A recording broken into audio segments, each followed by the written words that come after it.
Alright, Skull, fellow YouTubers and followers. I apologize for taking so long between videos, but I am extremely busy. So today I will be discussing Odin, one of my favorite gods, although I do not hold to one particular deity. So first let's discuss some of his names. Now as you study, you will come across many names that are associated with our paternal god.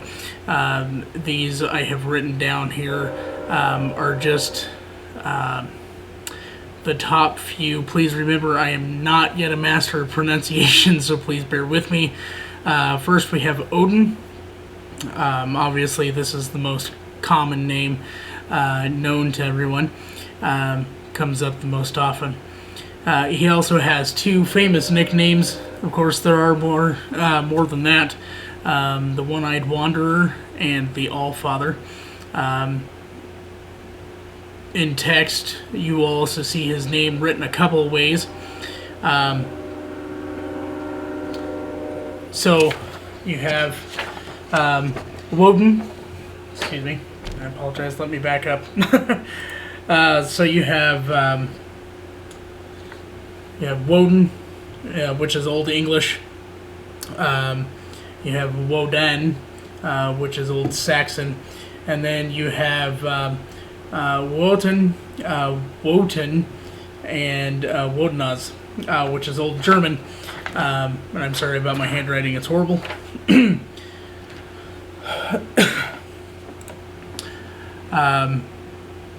Now, in Odinism, or also true, there is an element of magic, just like any other pagan religion.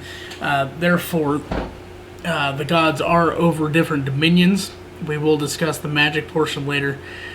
So the dominions of the dominions the All-Father is over are healing, death, royalty, the gallows, knowledge, battle, sorcery, poetry, frenzy, and wisdom, and the runic alphabet, obviously. He's usually depicted as an older man with long traveler's robes and a droopy wizard's hat. At least that's what it looks like to me. A staff and a long white beard and hair. He also has only one eye.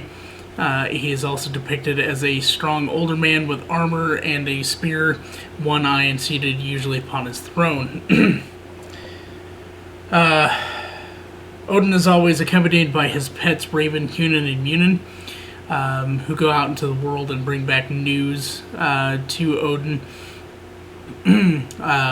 He also has two wolves, Giri and Freaky, who are almost always by his side. He rides the flying eight-legged steer, Sleipnir, across the sky into the underworld.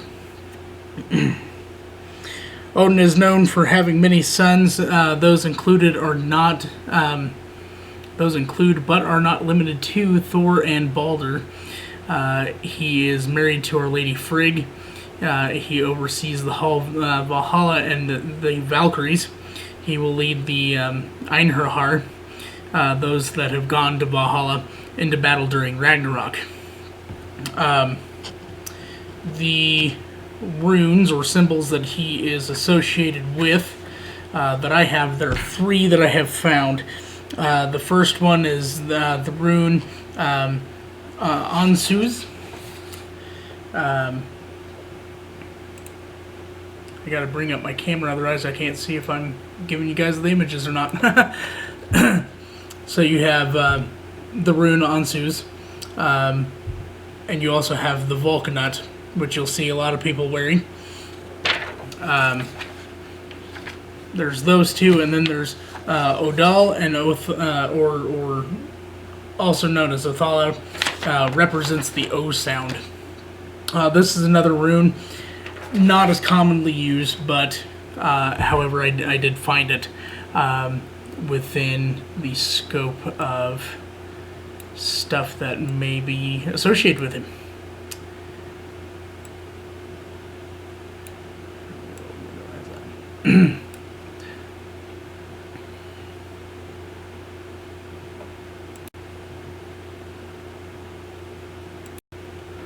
So before I discuss the next part, I will point out that I am not giving full detail. Otherwise, these videos would be insanely long. Also, you will notice that some of the stories of the gods are quite similar to the stories that Christians tell of their gods. And of course, some of the other religions around the world are also similar.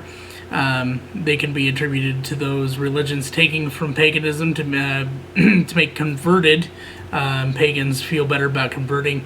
However, I am not bashing other religions, I'm just stating fact. Now, Odin gave us knowledge by taking his spear and impaling himself upon the world tree for 9 days and 9 nights. He also had a rope around his neck and suffered that way as payment for these attributes to be gained for our good.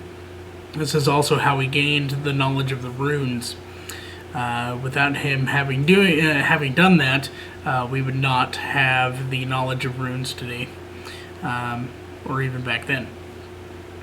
At Mimir's spring, he sacrificed his eye, his right eye, for wisdom to be given to mankind. This shows that blessings are not given, but must be traded for. This is why we do not beg our gods to fix things, rather offer up a sacrifice of something that is precious to us as a payment for help in completing the tasks we wish to complete. For instance, I usually use a lot hair from my beard, since it's taken me 2 years to grow. I'll prick my finger and use blood, which may sound weird to some people. However, again, it's something that you can't live without, and you can burn it and, offer up that sacrifice. Alcohol, meat, other stuff that is actually needed for living, for instance, and other stuff that is precious to us. For instance, you could make a statue or something and break it up and burn it as a sacrifice, because it took up your time, your abilities, and is precious to you, and it doesn't matter what it looks like. The point is that you're giving of yourself, basically, for that trade. The gods are simply humans.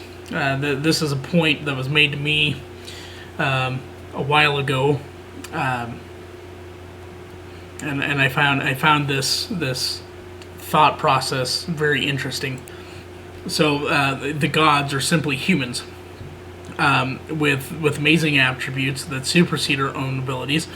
They are still able to die. They can procreate. They have their own problems, just like we do. And because of that fact right there, that is why we stand before them as equals. We don't kneel in front of our gods and ask forgiveness or anything like that.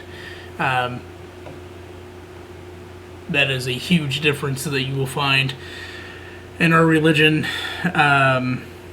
whereas other religions require you to kneel and beg from your knees for whatever you want, which is insane.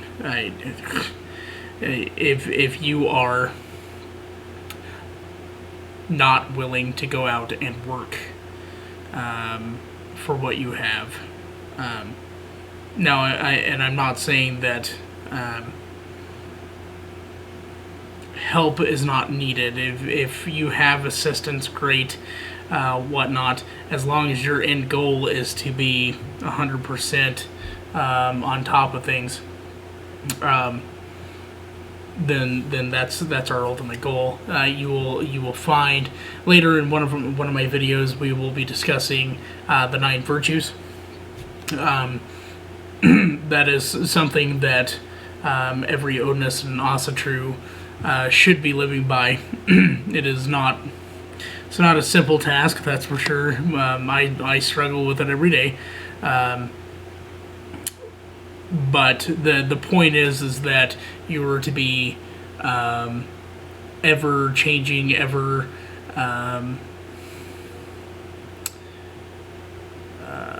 I want to say upgrading. Freaking 2 o'clock in the morning. Not upgrading, bettering yourselves. There we go. That's the point. Is we're always supposed to be doing that. So we'll be discussing that later.